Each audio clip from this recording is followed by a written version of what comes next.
Statisticspedia. Now, see, today's lecture is based on the distribution of ratio of two independent chi-square variates.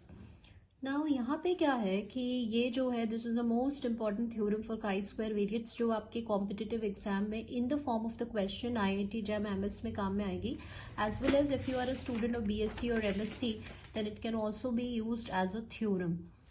So आज हम इसका proof देखने वाले हैं कि क्वेश्चन जो है वो क्या है कि अगर आपके पास कोई दो इंडिपेंडेंट काई स्क्वायर वेरिएट्स है और उसका आपको रेशियो फाइंड करना है तो उसका रेशियो कौन से डिस्ट्रीब्यूशन को फॉलो करेगा. So what was the theorem? If X and Y are the two independent chi square variates with their independent or respective degrees of freedom n1 and n2, तो उसका जो रेशियो है it will follow beta 2. Now this you have to remember for your competitive exams that x and y follows beta 2 with the degrees of freedom as n1 by 2 and n2 by 2. तो ये beta के distribution of second kind के parameters हो गए.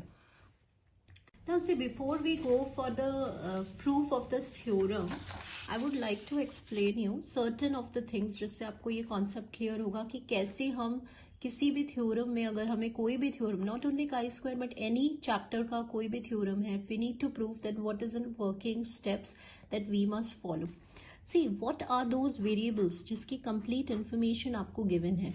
x and y आपके independent chi-square variates हैं, तो इसकी इंफॉर्मेशन आपको पता है कि ये कौन से डिस्ट्रीब्यूशन को फॉलो कर रहे हैं, काई स्क्वायर को. सो दैट मीन्स कि these are regarded as an original variables. फिर हम इसको ओरिजिनल वेरिएबल्स बोलेंगे. So X and Y are the chi square variates as well as they are also independent. अगर ये इंडिपेंडेंट है तो क्या हम इसका जॉइंट पीडीएफ निकाल सकते हैं? Yes, because we know if they are independent and this can be expressed as so. तो ये हमें सबसे पहले करना है. अब आपको क्या करना है, x and y this you have to find.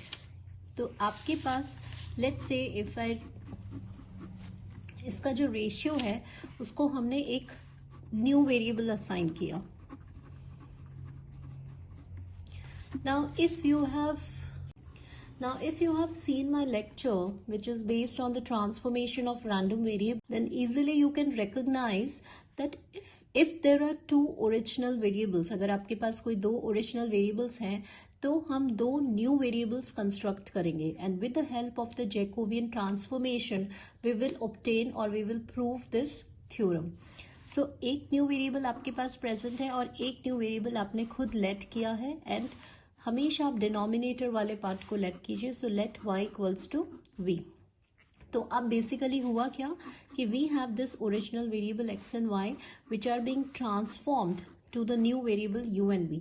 And हमें डिस्ट्रीब्यूशन किसका फाइंड करना है, u का, बिकॉज u जो है उसको हमने रिगार्ड किया है, उसको हमने रिप्रेजेंट किया है as a ratio of the two independent chi square variates. Yes, so this is the entire summary basically for this theorem. So what we did is कि हमने ओरिजिनल वेरिएबल्स को ट्रांसफॉर्म करना है न्यू वेरिएबल्स में and then we will find the density function of this new variable with the help of the Jacobian transformation. So let's do it. See, now what is given to you that x and y are the chi-square variates with their respective degree of freedom and both of them are independent, and what we need to show over here that the ratio follows this beta 2 distribution.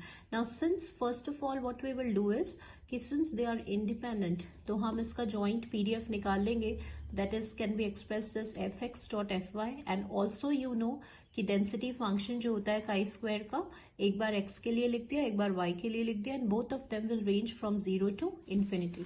Then what we did is base same है, power z हो जाएगी and we express this in the most simplified form. तो ये आपका density function आ गया x and y का. Now these are the original variables. Why they are known as original variables? Because you know completely about these two variables that they follow the chi square distribution. Now what we need to do, we need to introduce the new variables. Yes, so let's do it. So here we will consider for the two original variables we will transform to the two new variables and ये हमने खुद late किया है. Let's say u आपका ratio हो गया and y आपका v हो गया. Now x can be written as u into y and basically y क्या है आपका, v है, तो ये आपका एक्सप्रेस हो गया. Now next step will be your Jacobian transformation, और उसका फॉर्मूला क्या होता है, जनरल फॉर्मूला आप याद करिए, differentiate original by new variables. Now यहाँ पे 2 वेरिएबल्स हैं इसलिए हम पार्शियल डिफरेंशिएट करेंगे. तो ओरिजिनल वेरिएबल्स क्या है आपके x and y, and new variables क्या है आपके u and v. Now in the form of the determinant, x को u के रेस्पेक्ट में करिए, x को v के रेस्पेक्ट में, सिमिलरली y को u के रेस्पेक्ट में और y को v के रेस्पेक्ट में. So we will differentiate this. So del x by del u, x आपका, जब x को आप u के रेस्पेक्ट में करेंगे तो v आएगा, v के रेस्पेक्ट में करेंगे तो u आएगा, y को u के रेस्पेक्ट में करेंगे, कोई वेरिएबल नहीं है तो कांस्टेंट, एंड v के रेस्पेक्ट में करेंगे तो 1. देन डिटर्मिनेंट मेथड में this into this, that is v, minus this into this, that is 0. तो आपका जैकोबियन ट्रांसफॉर्मेशन आ गया v. Now we know that अब आपका जॉइंट डेंसिटी फंक्शन किसका आएगा, न्यू वेरिएबल्स का आएगा. वो क्या है, u एंड v है. तो you know the formula that GUV equals to f of xy into Jacobian. ध्यान रखिए, we always consider the positive value of g. यहाँ तो पॉजिटिव ही आया है, बट f of xy मतलब क्या करना है.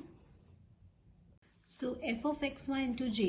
Now see, in this equation number 1, x की प्लेस पे आप uv रखिए, y की प्लेस पे आप v रखिए, और ये पूरा एक्सप्रेशन आपका न्यू वेरिएबल्स में कन्वर्ट हो जाएगा. तो हम x की प्लेस पे uv रखेंगे, y की प्लेस पे v रखेंगे, and then we will multiply this by the Jacobian transformation, that is v. सो अभी हम पुट करते हैं all the values. So what we did is we simply put the values यहाँ पे in equation number 1, in place of x uv, in place of y v, and then we have multiplied this entire expression by the Jacobian transformation. Now एक बार range देख लेते हैं. देखिए x का range 0 to infinity था, being a chi-square variate. y का range भी 0 to infinity था, तो v equals v and u both will range from 0 to infinity. Now let's do a further simplification. For this, denominator will remain as it is.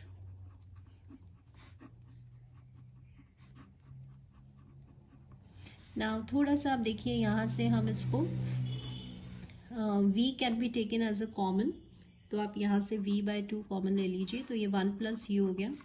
u will be n1 by 2 minus 1, and v में क्या है, base same है, तो आप ये सारी powers add करेंगे तो n1 plus n2 by 2 minus 2 plus 1, that is equals to minus 1. Now अब हमारा क्वेश्चन ये है, let's see, if you have the joint density function, here I will take uv only. तो हमें किसका डेंसिटी फंक्शन निकालना है, बेसिकली आपको किसका डेंसिटी फंक्शन निकालना है, u का, बिकॉज आपको ratio of 2 independent chi square variates निकालने हैं, और उसको हमने रिप्रेजेंट किया है u से. तो here we have this joint. Now you know the concept of marginal density, कि if from the joint density अगर आप कोई इंडिविजुअल निकालना चाहते हैं, if you want to find the individual density function of any variate, either u or either v, then it is referred as a marginal density.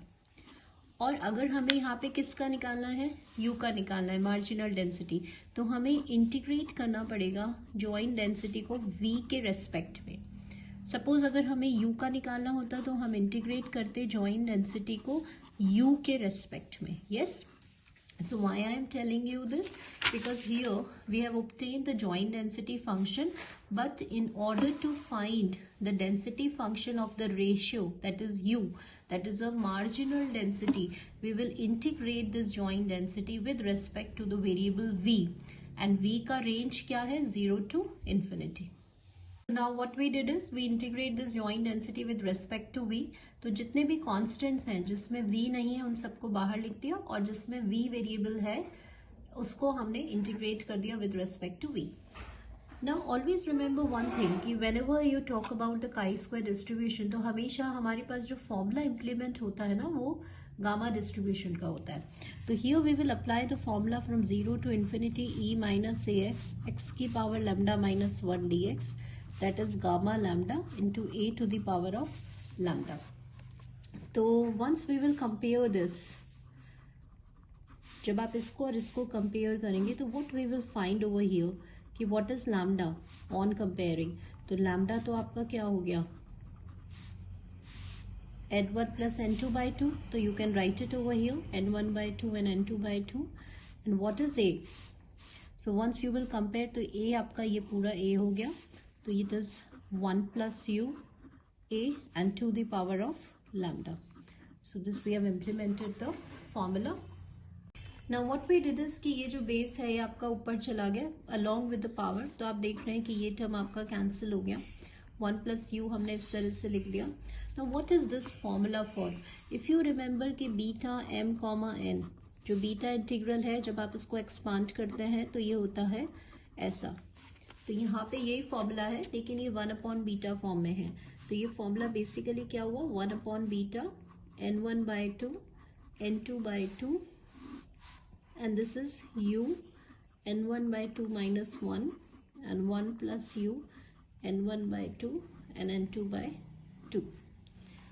But do you think that अभी ये जो है ये किसका formula, and you will range from 0 to infinity because ये हम previously लिख चुके हैं. ठीक है, यहाँ पे कि U and V both are following 0 to infinity.